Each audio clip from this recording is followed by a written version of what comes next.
The National Weather Service in Phoenix has issued a flash flood warning for northwestern Maricopa County in south central Arizona until 10:15 p.m. Mountain Standard Time. At 8:20 p.m. Mountain Standard Time, National Weather Service meteorologists detected thunderstorms producing very heavy rain across the warned area.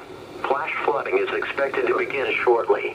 Some locations that will experience flooding include Wickenburg and Morristown. This includes the following streams and drainages: Souls Wash, Martinez Creek, Powder House Wash, San Domingo Wash, and Grass Wash.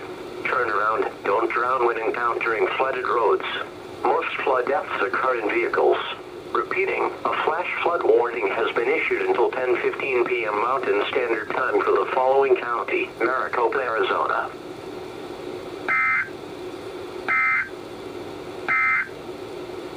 You are listening to NOAA Weather Radio KE.